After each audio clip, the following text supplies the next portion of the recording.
The LinkedIn Podcast Network is sponsored by TIAA. TIAA makes you a retirement promise, a promise of a guaranteed retirement paycheck for life. Learn more at TIAA.org/promises pay off. LinkedIn presents.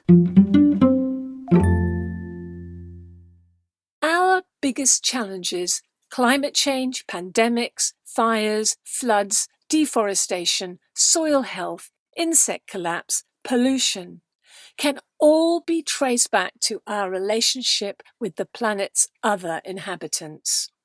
Let me say, there is no technology at scale that can do what animals have been doing for millennia. Hi, I'm Michael Kovnat. This is the Next Big Idea Daily, and it's Wednesday. Are you an animal person? Well, yes, you are, whether you realize it or not. Our relationship with non-human animals is, of course, a family relationship, given our common ancestors. And we also have deep cultural and physical connections to our animal cousins, as revealed in the book Beastly, the 40,000-year story of animals and us by Keggie Carew. Keggie is the author of several works of nonfiction and the founder of a nature reserve. Here she is to share her key insights. Animals are the best environmental fix out there with legs on. Here's why. Animals maintain the ecosystems that give us oxygen, food, and clean water while taking the carbon dioxide away for free. They replenish the nutrients, engineer the hydrology, build the soil, filter the water, fertilize both land and sea, which is why our relationship with them is the most important on the planet, from the smallest microbe to the largest animal that ever lived. Only with their presence can ecosystems function. With their absence, they fall apart. A sperm whale defecates 50 tons of iron each year in the upper layer of the ocean, which fertilizes phytoplankton, which captures as much carbon dioxide as terrestrial plants, provides half our oxygen, and feeds the krill, who feed little fish, who feed bigger fish. Whales increase marine life. The body of a great whale takes around 33 tons of carbon to the ocean bed, removing it from the atmosphere for centuries. So what is her ecological impact, or the impact of her loss? Over 90 years, producing, say, 10 young, who produce 10 young, who produce 10 young. Before whaling, when their populations were in the millions, their effect would have been phenomenal. Save the whale to save the seas, to save the planet. Herbivores graze, open glades, aerate the soil, dam rivers, transport seeds, and scatter dung. Predators keep them in check from overgrazing. It has been estimated that thriving populations of 9 key groups of animals, sharks, wolves, otters, oxen, wildebeest, fish, bison, elephants, and whales, could facilitate the additional capture of 6.4 gigatons of carbon dioxide each year, almost the amount calculated to limit global warming to 1.5 degrees. And without insects, where would we be? Up a tree with a feather duster. Our biggest challenges, climate change, pandemics, fires, floods, deforestation, soil health, insect collapse, pollution, can all be traced back to our relationship with the planet's other inhabitants. Let me say, there is no technology at scale that can do what animals have been doing for millennia. Our saviors are all around us. Human culture has shaped and misshaped the way we think about animals. Quite a feat to keep our knowledge of the natural world in the Dark Ages century after century while being surrounded by real live animals.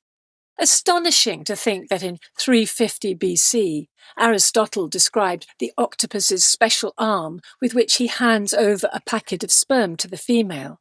Yet 2,000 years later, in 1607, Edward Topsell's History of Four-Footed Beasts divided animals into three categories: wild and tame, edible and inedible, useful and useless. Various religions drafted animals in as allegories for good and evil, mostly evil, and we believed it. The devil, of course, had animal horns, hooves, hair, and an animal tail. Of all the slanders, the wolf came off worst. Wolves crawl around sacred texts, spring off our churches. They will steal your children, then eat your grandmother. The wolf must die in literature, myth, and reality. Hardly a coincidence that the Latin words for whore, lupa, and female wolf, lupa, are the same. Humans ordered the natural world into a hierarchy, of which we were not a branch on the evolutionary tree, but the pinnacle. Thus, we became separated from the interrelated community of which we are part. The nature of belief is that it is not about facts. Language structures our consciousness.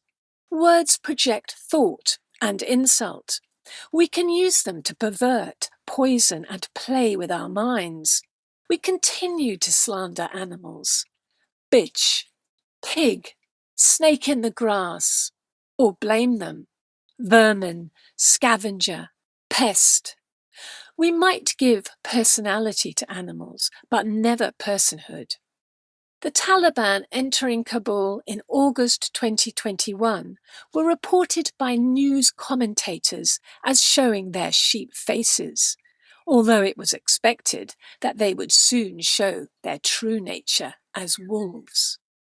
Changing language changes views because language is loaded.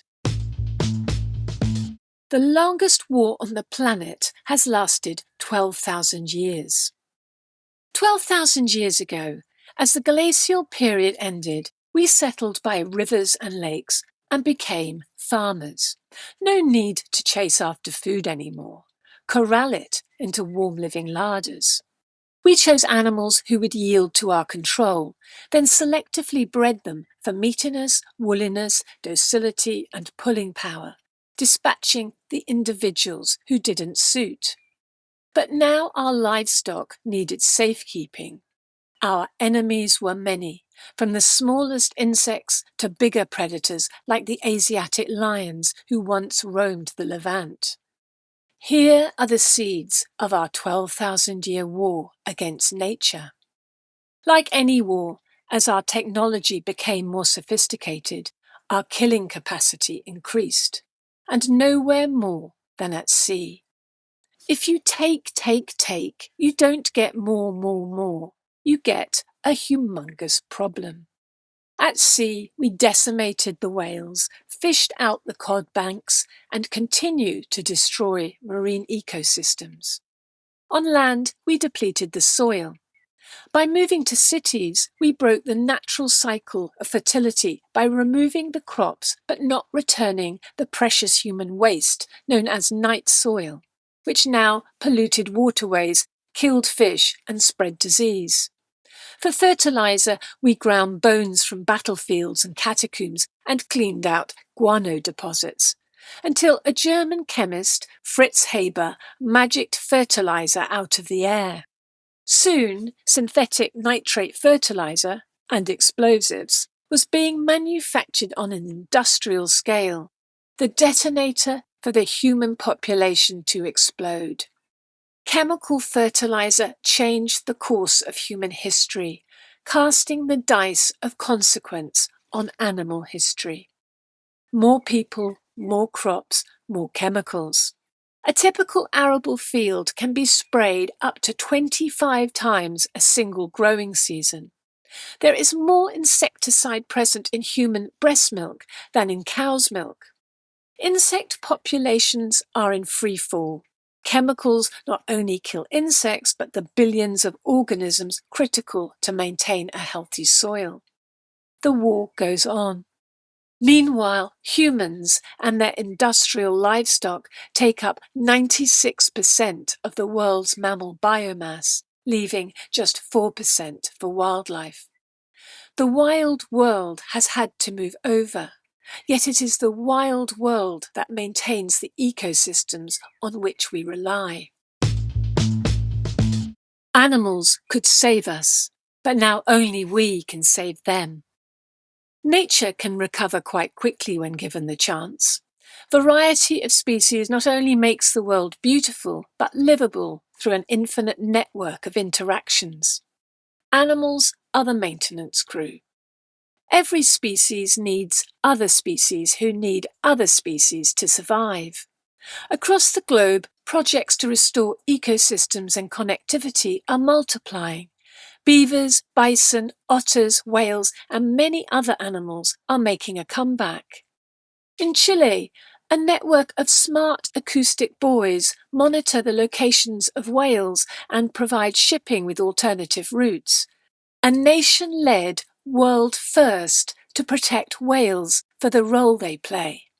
In the Galapagos in 1960, the Espanola giant tortoise, once in their thousands, was down to just 15 individuals due to the vast numbers of feral goats which had destroyed their habitat. After the goats were eradicated, and after a successful 55-year breeding program with those last 15 tortoises brought into captivity, there is now a wild population of more than 2,300. And how about this?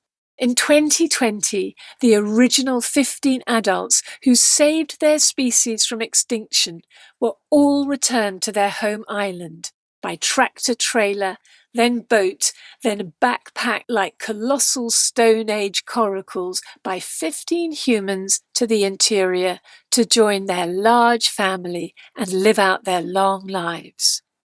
We are the gods. To save our home, we first have to save theirs. All right, well, that does it for us today. Remember to sign up for my newsletter. It's a free weekly roundup of the best new ideas in nonfiction delivered right to your inbox every Friday. You can sign up using the link in the episode notes or search for The Next Big Idea on LinkedIn. Come on back here tomorrow. I'm going to celebrate the 4th of July by hanging out with one of the founding fathers. By proxy, at least. Eric Weiner has written a new book diving deep into the life and philosophy of Benjamin Franklin, a book called Ben and Me, in search of a founder's formula for a long and useful life. And he'll join us tomorrow to share some of Ben's big ideas. I'm Michael Kovnat. See you tomorrow.